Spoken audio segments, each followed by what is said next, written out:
J'avais entamé il y a de cela quelques mois une série sur des particularités de la vie de Jésus. Et on arrive au bout, c'est la dernière aujourd'hui, c'est la 7e.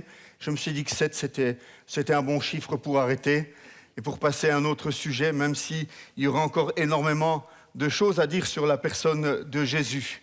On a parlé de différentes choses, on a parlé de la connaissance que Jésus avait de toutes choses, de toute sa vie, de tout ce qu'il savait qu'il allait devoir affronter. C'était la première. On a parlé des émotions de Jésus. C'était un homme comme nous qui avait connu toutes sortes de choses comme la peur, la faim, la soif, etc., la fatigue.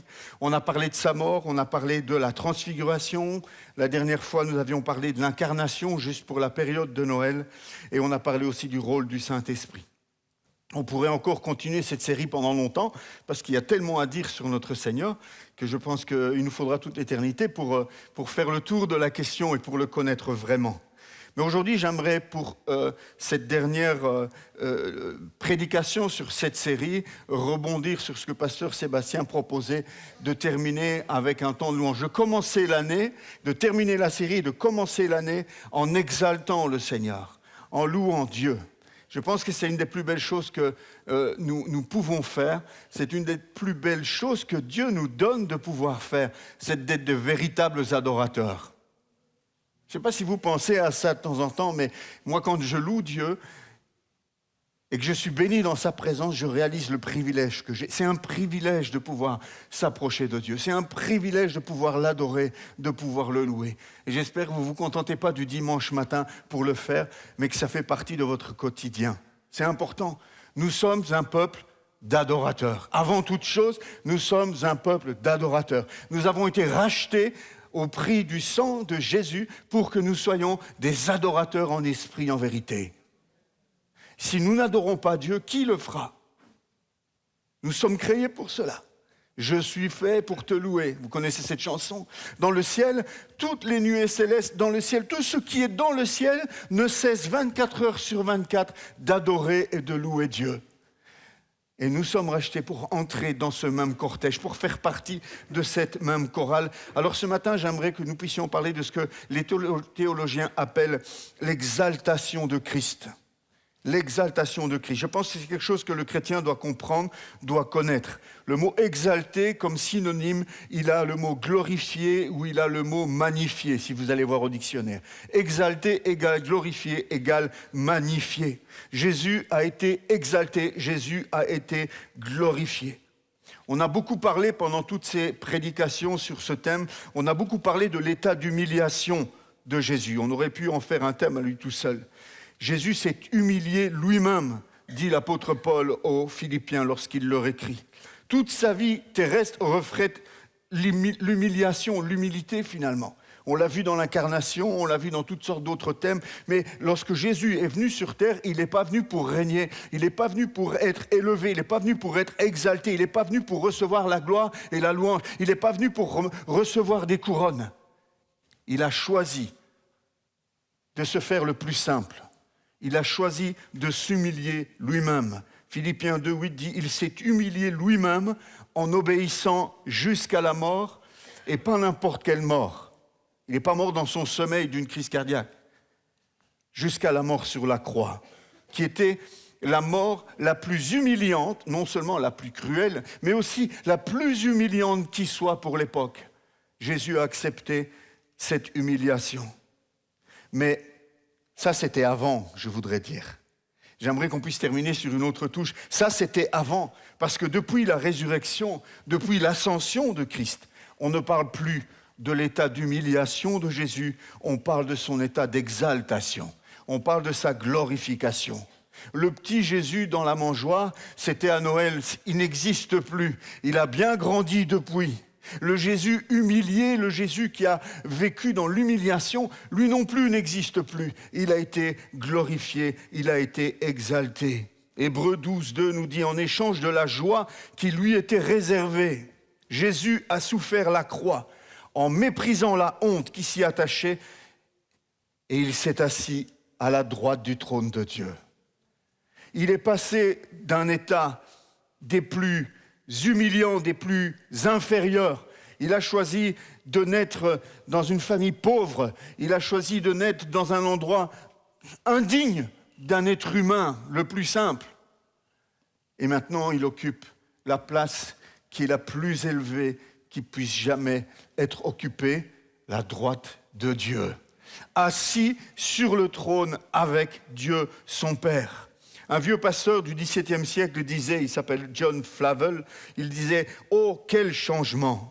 En comparant justement l'humiliation et l'exaltation de Christ, il disait « Oh, quel changement !» Là, il transpirait, mais désormais il est assis. Là, il gémissait, mais désormais il triomphe. Là, il était prostré à terre, mais désormais il est assis sur le trône de gloire. Ce matin, j'aimerais que vous puissiez sortir d'ici avec une vision renouvelée de qui est Jésus, de là où est Jésus et de dans quel état il est maintenant.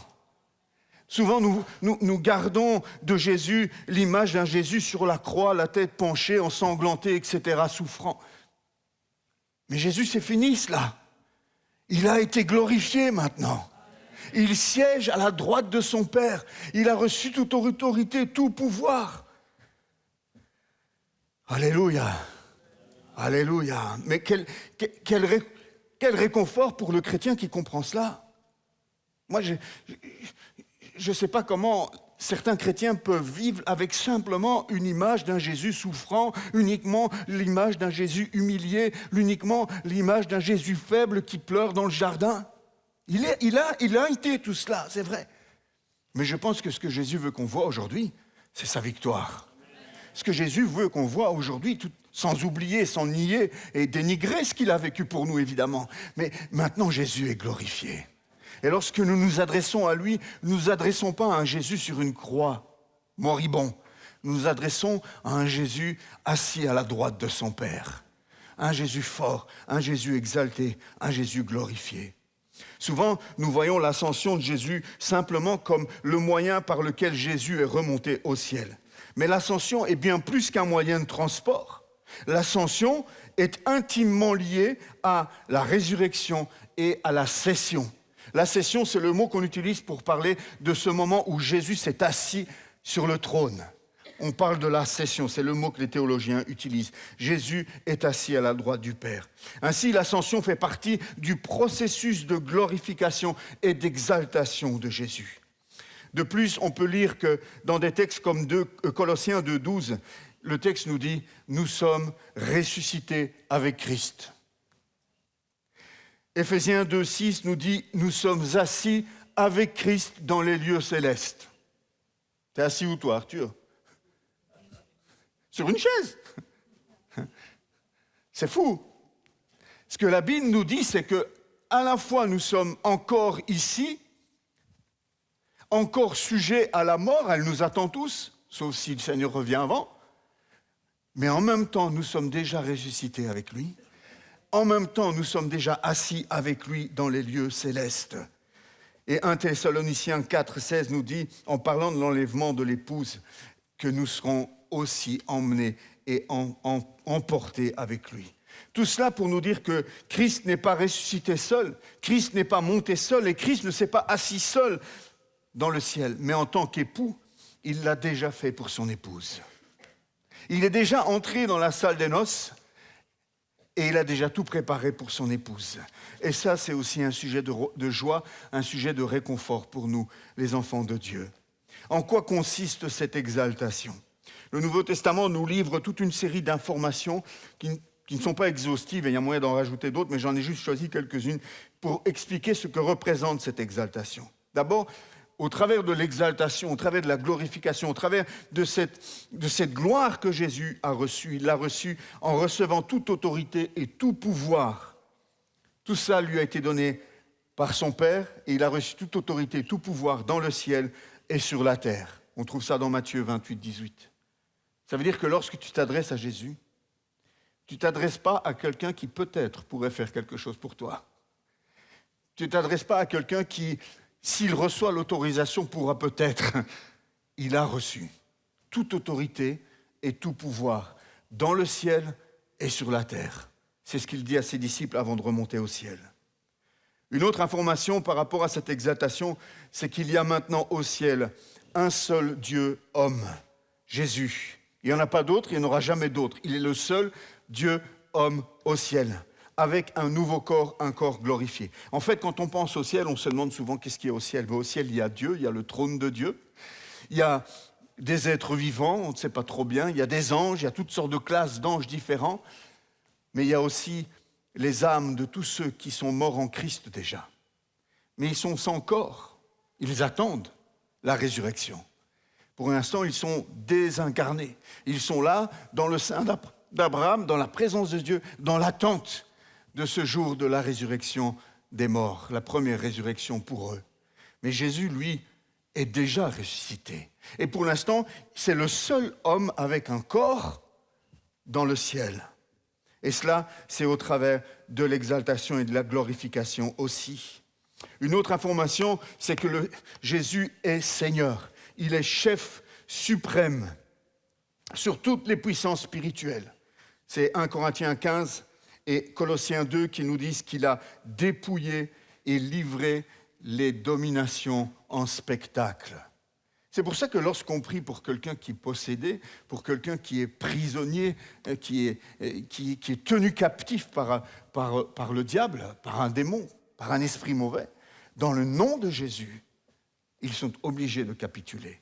Parce que Jésus a reçu toute autorité sur aussi les anges déchus, sur les démons et sur les esprits impurs et les esprits mauvais. Jésus est aussi l'instrument de la réconciliation avec le Père, de tout ce qui est sur la terre et de tout ce qui est au ciel, au travers de son sang versé à la croix, nous dit Colossiens 1:20. La Bible nous dit aussi que Dieu a tout mis sous ses pieds et il l'a donné pour chef suprême à l'Église. C'est Jésus qui bâtit son Église. Il ne le fait pas faiblement, il ne le fait pas avec quelques ressources qu'il a, il le fait avec toute l'autorité et tout le pouvoir qu'il a reçu. Si Connect est ce qu'elle est aujourd'hui, ce n'est pas le fruit de nos efforts. C'est le fruit de la grâce de Dieu, de la puissance de Jésus, de l'autorité de Jésus et de son désir, de sa volonté de bâtir son Église. C'est ainsi que dans Actes, on voyait que Dieu ajoutait à l'Église chaque jour ceux qui étaient sauvés. C'est Dieu qui ajoutait à l'Église. Et enfin, il a reçu le nom qui est au-dessus de tout nom. Philippiens 2, 9, 11 dit « C'est aussi pourquoi Dieu l'a élevé à la plus haute place. Et lui a donné le nom qui est au-dessus de tout nom, afin qu'au nom de Jésus, chacun plie le genou dans le ciel, sur la terre et sous la terre, et que toute langue reconnaisse que Jésus-Christ est le Seigneur, à la gloire de Dieu le Père. » Jésus est exalté, frères et sœurs. Jésus est dans une position d'autorité, de pouvoir, de gloire, de reconnaissance, d'honneur extrême. Il n'y a pas plus élevé que le nom de Jésus. Il faut comprendre que cette exaltation fait partie d'un processus en 3 étapes. La résurrection, l'ascension, l'ascension. La résurrection, vous savez ce que c'est. L'ascension, vous savez ce que c'est. L'ascension, je viens de vous l'expliquer, c'est le fait que Jésus a pu s'asseoir à la droite de son Père. Et ces 3 étapes-là s'appellent l'exaltation de Jésus. Ça fait partie de ce processus de l'exaltation. Par la résurrection, Christ va quitter victorieusement le séjour des morts et remonte vers les vivants avec les clés du séjour des morts. Au travers de l'ascension, Christ va quitter victorieusement cette terre et remonte à la droite de son Père. Et au travers de l'ascension, Christ est invité à prendre la place sur le trône, à la droite de son Père. Les textes qui nous parlent de l'ascension se trouvent dans Luc, dans Actes et dans Marc. Il les conduisit jusque vers Béthanie, puis il leva les mains et les bénit. Pendant qu'il les bénissait, il les quitta et fut enlevé au ciel. Après avoir dit cela, il s'éleva dans les airs. Pendant qu'ils le regardaient, une nuée le cacha à leurs yeux. Après leur avoir parlé, le Seigneur fut enlevé au ciel et il s'assit à la droite de Dieu. L'ascension, c'est quelque chose d'important. On prêche rarement sur l'ascension, mais elle est importante.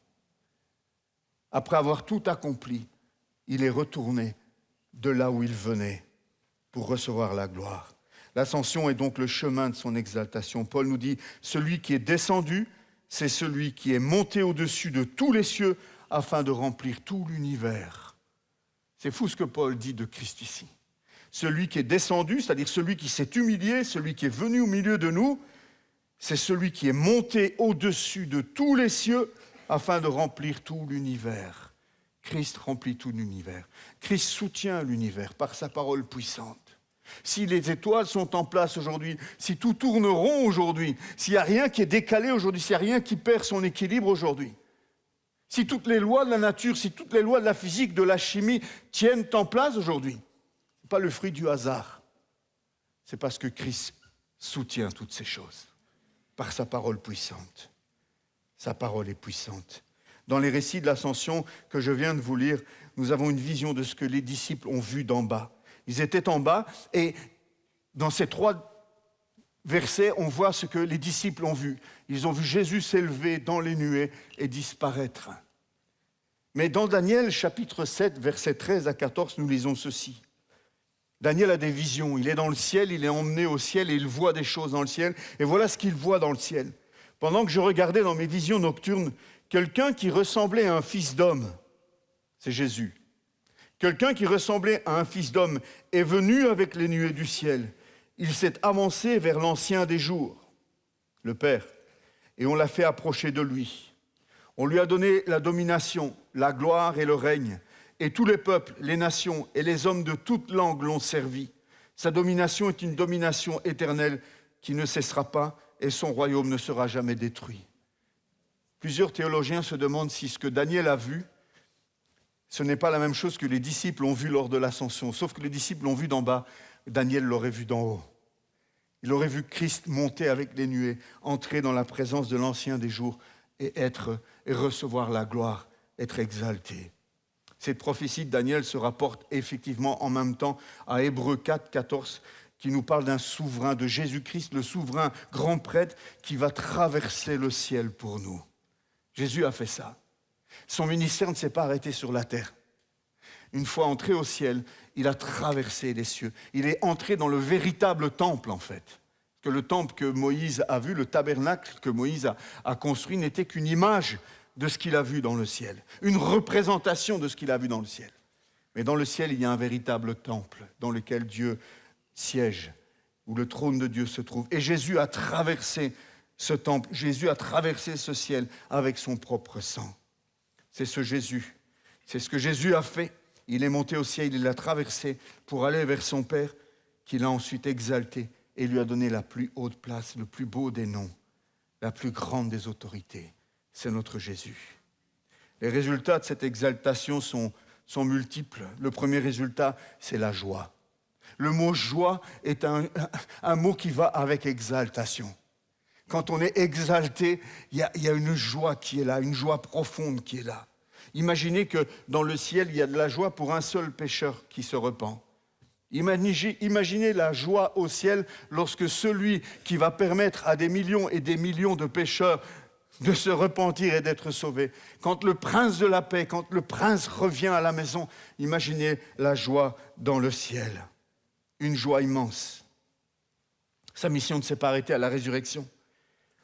Souvent, nous avons une vision un peu limitée de la vie de Jésus et nous imaginons, bon, ouais, il est mort, il est né, il est mort, il est ressuscité, voilà, l'affaire est bouclée. Non, c'est beaucoup plus que cela. C'est beaucoup plus que cela. Il est exalté et il fait des choses extraordinaires pour nous. Un autre résultat, c'est que les cieux et la terre, qui avaient besoin de réconciliation, Jésus l'a accompli, cette réconciliation entre le ciel et la terre. C'est Éphésiens chapitre 1 qui nous dit « Il nous a fait connaître le mystère de sa volonté, conformément au projet bienveillant qu'il avait formé en Christ pour le mettre à exécution lorsque le moment serait vraiment venu, à savoir de tout réunir sous l'autorité du Messie, aussi bien ce qui est dans le ciel que ce qui est sur la terre. » C'est un des fruits de l'exaltation de Christ aussi. Le Père l'a reçu, les bras grands ouverts. Le Père s'est réjoui de revoir son Fils à nouveau au ciel. Il y a eu une grande joie dans le ciel. Un autre résultat, et pas des moindres, c'est l'envoi du Consolateur. C'est parce que Christ a été exalté qu'il a pu envoyer le Saint-Esprit. Jean 16, 7. Cependant, je vous le dis, il vaut mieux pour vous que je m'en aille. En effet, si je ne m'en vais pas, le défenseur ne viendra pas vers vous. Mais si je m'en vais, je vous l'enverrai. Un autre résultat encore pour Jésus lui-même, il est enfin élevé dans la gloire. 1 Timothée 3, 16 nous dit « Et nous Et tous le reconnaissent. Le mystère de la piété est grand. Dieu est apparu comme un homme, c'est ce que j'avais prêché la dernière fois. Sa justice a été révélée par l'Esprit. Il a été vu des anges, proclamé parmi les nations. On a cru en lui dans le monde. Il a été élevé dans la gloire.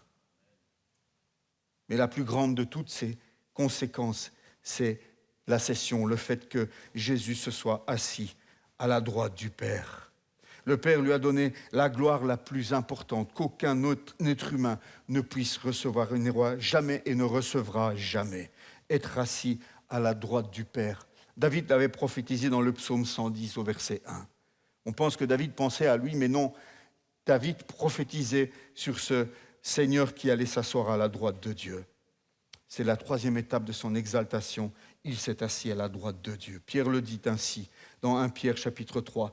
Il nous sauve à travers la résurrection de Jésus-Christ, qui est monté au ciel, donc la résurrection, qui est monté au ciel, l'ascension, a reçu la soumission des anges, des autorités et des puissances et se trouve à la droite de Dieu. Dans ce seul verset, Pierre reprend la résurrection, l'ascension et la cession de Jésus. Être assis à la droite du Père signifie que le Père a donné au Fils tout ce qui pouvait être donné de glorieux, de haut, d'élevé, d'extraordinaire, tout pouvoir et toute autorité. Alors, qu'est-ce que tout cela peut bien avoir d'intéressant pour nous? Qu'est-ce que cela a de pratique pour nous? Eh bien, parce que Jésus est exalté, nous aussi, nous sommes assis avec lui dans les lieux célestes. On l'a lu tout à l'heure. C'est parce que Jésus a été exalté et reçu dans ce ciel. Il a reçu ce nom qui est au-dessus de tout nom, a reçu la place qui est la sienne aujourd'hui, que nous pouvons avoir cette assurance, que nous aussi, nous sommes assis avec lui dans les lieux célestes, spirituellement parlant. Spirituellement parlant, nous sommes déjà ressuscités avec lui. Spirituellement parlant, nous avons déjà cette promesse qu'on trouve dans Apocalypse chapitre 3, verset 21. Le vainqueur, je le ferai asseoir avec moi sur mon trône. Vous imaginez ce que Jésus nous promet? Il nous promet de nous asseoir avec lui sur son trône. C'est une promesse extraordinaire. Il nous promet d'être assis un jour avec lui sur son trône, tout comme moi aussi j'ai vaincu et je me suis assis avec mon Père sur son trône. J'ai du mal à imaginer comment moi qui suis si indigne, moi qui suis si faible, moi qui suis pécheur, comment est-ce qu'un jour je vais pouvoir être assis sur le trône de Dieu avec Christ? C'est un cadeau extraordinaire, c'est une destinée extraordinaire que Jésus a là pour nous. L'assurance de son exaltation, la certitude qu'il entrerait chez lui, ont des choses qui ont motivé Jésus à passer au travers de l'humiliation qu'il a portée. C'est parce que Jésus savait que son Père tiendrait la promesse. C'est parce que Jésus savait que derrière l'humilité, derrière l'humiliation, il y avait la gloire, que Jésus a traversé cette épreuve terrible avec confiance, avec foi, avec courage, avec force. Jésus savait qu'il n'appartenait pas à ce monde, qu'il était étranger, voyageur pendant son séjour terrestre. Il savait où était sa véritable demeure. Il en connaissait le chemin. Pas même la mort ne pouvait l'empêcher de rentrer chez lui. Est-ce que nous croyons cela aussi, cela pour nous? Est-ce que nous savons cela aussi pour nous?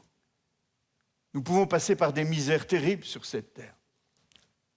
Nous pouvons passer par des galères, nous pouvons passer par des souffrances, nous pouvons passer par du rejet, par de la persécution, par toutes sortes de choses difficiles.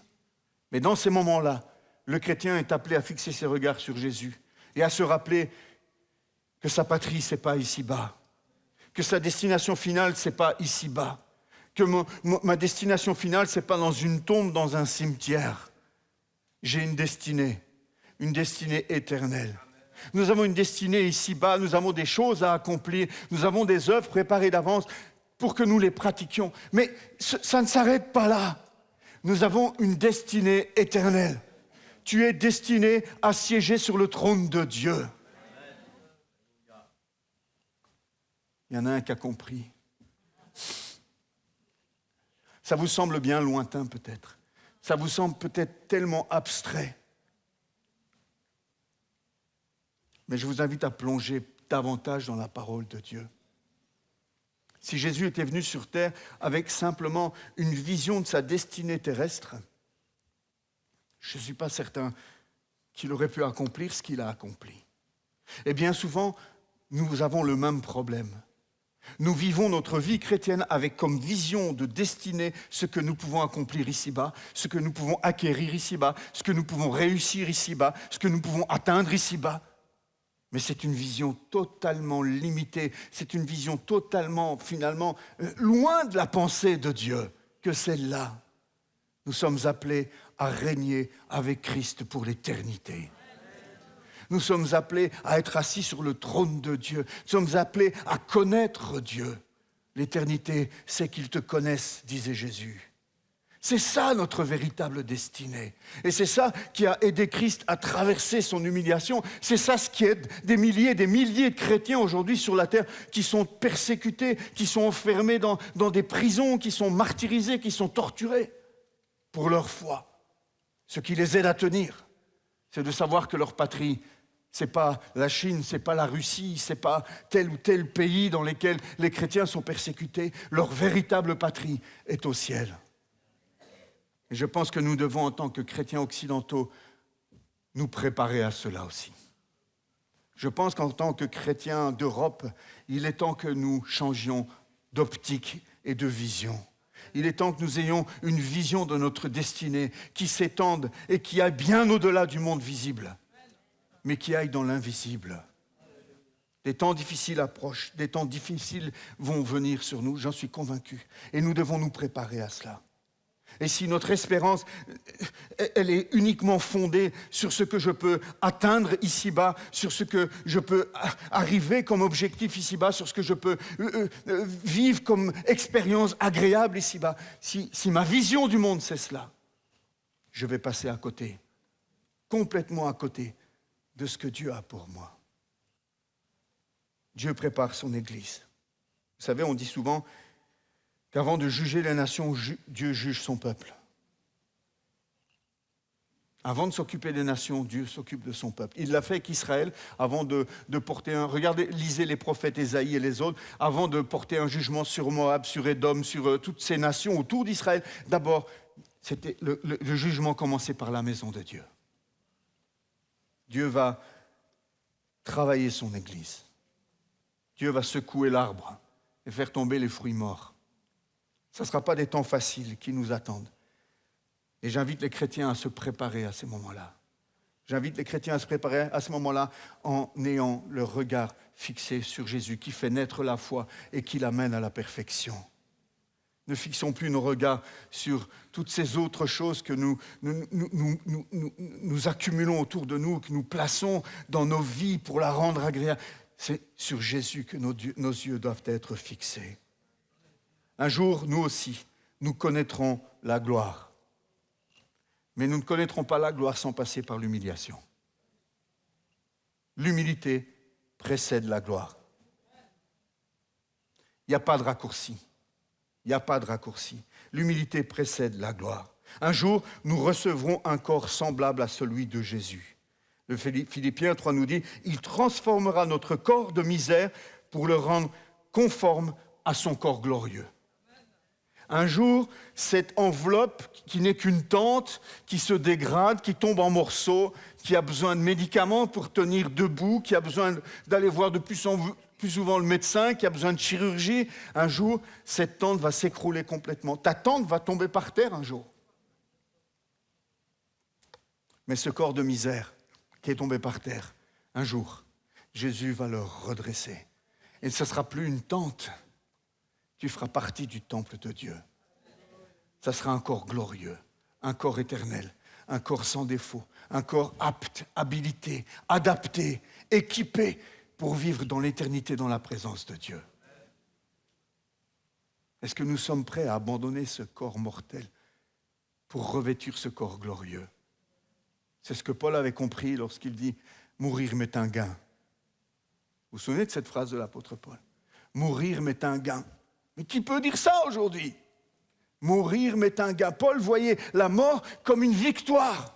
Paul voyait la mort comme « Ah, ça y est, enfin, je vais entrer dans quelque chose de glorieux ». Combien de chrétiens comprennent ça encore aujourd'hui? Frères et sœurs, nous avons besoin que le Saint-Esprit nous touche. Nous avons besoin que Dieu touche nos cœurs. Nous avons besoin d'avoir une vision renouvelée. Une vision renouvelée complètement.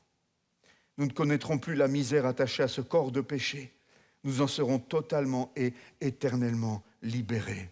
Qui me délivrera de ce corps de mort, disait Paul. Qui me délivrera de ce corps de mort? Est-ce que vous avez cette vision de votre propre corps? Un corps de mort? Un corps assujetti au péché? Un corps... Nous passons des heures devant le miroir à essayer d'améliorer les choses, etc. Nous dépensons des fortunes à essayer de... Mais tous démolis quand même. Tous défaits quand même. Allez sur Internet, faites une petite recherche sur ces belles stars de cinéma magnifiques. Et puis vous mettez le même nom et vous mettez à côté « au réveil le matin ». Avant le maquillage, avant Instagram, avant les filtres, voilà, c'est ça le mot. Sans filtre, Jésus t'aime. Sans filtre, Jésus te voit déjà avec ton corps glorifié. Sans filtre, Jésus te voit et dit, un jour, tu seras avec moi assis sur mon trône. Si tu vas jusqu'au bout, si tu es vainqueur, si tu es persévérant, si tu n'aimes pas ta vie au point de... Si, il y a une place pour toi sur le trône de Dieu. Nous sommes invités à l'exalter pendant ce temps-là. Notre espérance, l'espérance du chrétien, c'est d'être semblable à Jésus, d'être comme lui. Ne cherche pas à ressembler à Brad Pitt. Biagio, n'essaye pas de ressembler à Brad Pitt. Essaye de ressembler à Jésus. Alléluia. Alléluia. Michel, tu es belle. Mais tu seras encore plus belle lorsque tu seras comme Jésus. Alléluia. C'est notre espérance, être semblable à lui, être avec lui, être semblable à lui. Nous aussi, frères et sœurs, nous connaîtrons la résurrection. Nous aussi, un jour, nous connaîtrons l'ascension. Nous aussi, un jour, nous serons glorifiés. En fait, Jésus est les prémices de ce que nous allons vivre un jour. Jésus a connu l'humiliation. Jésus a connu la résurrection. Jésus a connu l'ascension. Jésus a connu la gloire. Et c'est le chemin qu'il a ouvert pour nous. C'est le chemin que nous sommes appelés à emprunter. Ne refusons pas l'humiliation. Acceptons-la. Seigneur, tu as été humilié. Je suis ton disciple. Je veux être humilié. Je veux connaître l'humiliation. Jésus a connu la résurrection. Nous aussi, un jour, la Bible nous promet, nous serons ressuscités. Enlevés, transformés ou ressuscités. Peu importe, le résultat est le même. Un jour, nous aussi, nous serons enlevés. Jésus revient chercher son Église. Nous connaîtrons une forme d'ascension, nous aussi. Pour faire quoi? Pour être glorifiés, être assis dans la présence de Dieu, assis sur son trône. Waouh! En attendant, ce que nous pouvons faire aujourd'hui, c'est vivre dans la louange et l'adoration. Ayons une vision de Jésus renouvelée, rafraîchie ce matin, et exaltons-le. Parce qu'il est le Dieu depuis toute éternité, ce Jésus. Nous exaltons Jésus parce qu'il est venu au travers de l'incarnation. Il a accepté de venir s'humilier pour nous. Nous exaltons Jésus pour son obéissance. Parce que Jésus a été obéissant jusqu'à la mort sur la croix. Nous l'exaltons. Ce sont des choses pour lesquelles je remercie Jésus dans mon temps de culte personnel. Merci Jésus d'avoir été obéissant à ma place. Nous exaltons Jésus pour sa victoire sur la mort et sur la résurrection. Nous exaltons Jésus pour son ascension et son exaltation. Nous l'exaltons pour son retour proche. Il revient bientôt nous chercher. Nous l'exaltons pour son règne éternel auquel il nous associe. Nous avons une destinée extraordinaire, frères et sœurs. Au-delà de ce que nous pouvons imaginer et penser. Nous avons peu d'informations sur ce qu'est le ciel. Mais si le ciel, si la nouvelle terre et les nouveaux cieux que Dieu nous prépare sont plus belle que la terre que nous connaissons maintenant, et non atteinte par le péché et la chute, il y a des choses extraordinaires qui nous attendent. Et Dieu ne veut pas trop nous en dire là-dessus parce que ça ne doit pas être l'objet de notre attente. Parce que ce que Dieu veut, c'est que l'objet de notre attente, ce soit lui. Lui d'abord. Si Dieu avait pris la peine de nous laisser des descriptions ineffables de ce que sera la vie avec lui et le ciel avec lui et le paradis de Dieu, etc., je pense que nous aurions tendance à nous détourner de l'essentiel. Parce que l'essentiel, c'est d'être dans la présence de Dieu. C'est de voir Dieu face à face. C'est d'être avec lui pour l'éternité. Amen. Qui veut venir au ciel avec moi? Avec moi? Enfin, voilà. Moi, j'espère bien y aller, quoi. Alléluia. Elle a eu peur parce que je serai au ciel aussi. Avec Jésus, bien sûr, mais j'espère que tout connecte, on sera là-haut. J'espère que tout connecte, on pourra s'approcher ensemble du trône de Christ et le louer, l'adorer. Passer l'éternité ensemble. Amen. Seigneur, nous voulons te bénir pour ton exaltation. Et nous reconnaissons ce matin que ce que le Père a fait en te faisant asseoir à sa droite, en t'exaltant, en te donnant le nom qui est au-dessus de tous les noms. Ce matin, nous voulons confesser, nous voulons proclamer que tout cela, c'est juste. Nous sommes heureux de ce qui s'est passé dans le ciel. Nous trouvons que ce qui s'est passé dans le ciel est juste. Nous voulons proclamer ce matin, Jésus, que tu es digne d'avoir reçu tous ces honneurs. Nous avons parcouru, Seigneur, au travers de cette série, différents éléments de ta personne. Et Seigneur, j'espère que tout cela a élevé, Seigneur, notre niveau de compréhension de qui tu es, notre connaissance de qui tu es. Et je prie, Seigneur, que ce soit que le début d'un long processus. Que nous puissions faire, comme Paul le faisait de sa propre vie, comme objectif principal de connaître Christ.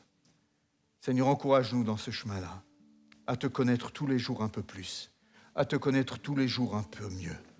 Seigneur, tu as encore 1000 et 1000 et 1000 facettes de ta personne à nous faire découvrir, que nous puissions avoir faim et soif de les connaître. Nous puissions t'accorder du temps pour cela. Merci Jésus pour ta bénédiction sur l'Église Connect, sur chacun présent ici ce matin. Nous voulons entamer cette année 2024, Jésus, non avec des plaintes et des complaintes, mais avec nos regards fixés sur toi. Nous voulons te voir glorifier, Jésus. Nous voulons, pendant toute cette année 2024, te voir glorifier. Nous voulons que, Seigneur, au travers de ce que nous allons faire dans nos services, Seigneur, dans les différents domaines d'activité de l'Église, nous voulons que ton nom soit glorifié. Nous voulons sortir, Seigneur, évangéliser. Nous voulons aller vers les plus démunis. Nous voulons aller vers les SDF. Nous voulons distribuer des colis alimentaires. Nous voulons nous occuper des enfants. Nous voulons travailler dans l'école. Nous voulons, Seigneur, te servir pendant toute cette année. Entrer dans les œuvres que tu as préparées d'avance avec un objectif. Non pas que nous soyons élevés, glorifiés, mais que toi, Jésus, tu sois élevé au travers de nos œuvres. Merci, Seigneur, de nous accompagner pendant toute cette année 2024.